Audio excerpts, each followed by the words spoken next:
Hindi cinema की पहली महिला संगीतकार कौन थी, ये जानकारी आज मैं आपको दे रहा हूं। साइलेंट फिल्मों के बाद जब टॉकी फिल्म्स का दौर शुरू हुआ, बोलती फिल्मों का चलन शुरू हुआ, तो उस वक्त मेल म्यूजिक डायरेक्टर्स ही डोमिनेट कर रहे थे।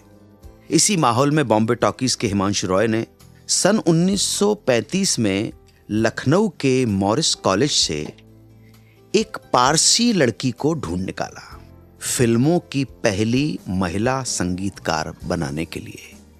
देखिए, लखनऊ सेंट्रल इंडिया उत्तर प्रदेश का एक शहर, और वहां से एक कॉलेज से एक लड़की, और वो भी पारसी, और बनाने की ठान ली कि इसको बनाऊंगा हिंदुस्तान की पहली फीमेल म्यूजिक डायरेक्टर। मगर समस्या ये थी कि उस समय में बिरादरी को, पारसी बिरादरी को, पारसी समाज को ये नागवार लगा कि उनके समाज की कोई भी लड़की फिल्मों से जुड़े किसी भी रूप में।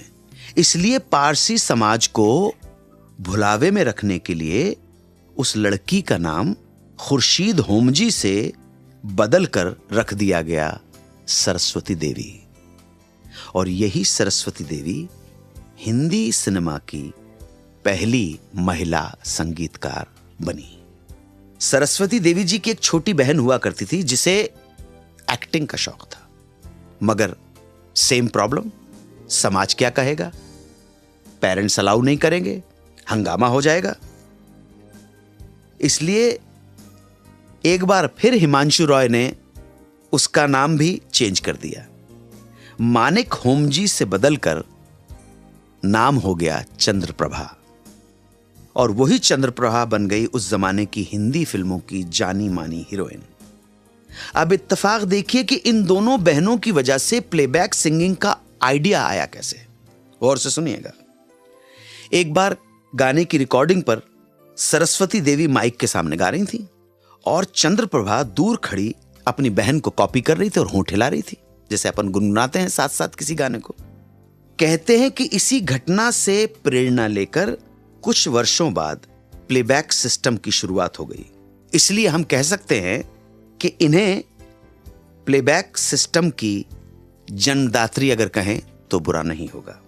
संगीत विशारद की डिग्री प्राप्त सरस्वती देवी ने 15 वर्ष के कार्यकाल में 20 से भी अधिक फिल्मों में संगीत निर्देशन दिया।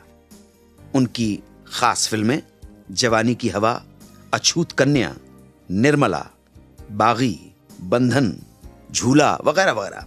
इनके बाद इस परंपरा को आगे बढ़ाया नरगिस जी की माताजी जद्दन बाई ने, और उसके बाद जिस वुमेन म्यूजिक डायरेक्टर ने संगीत की दुनिया में सबसे ज्यादा नाम कमाया, उस नाम से हम सब अच्छी तरह से वाकिफ हैं, और वो नाम है उषा खन्ना।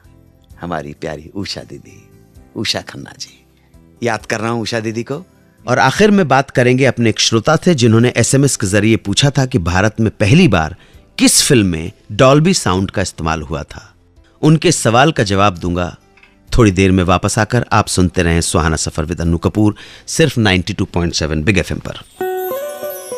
सुनते रहिए रेडियो का number 1 show Suhana suffer with Annu Kapoor, सिर्फ 92.7 बिग FM पर।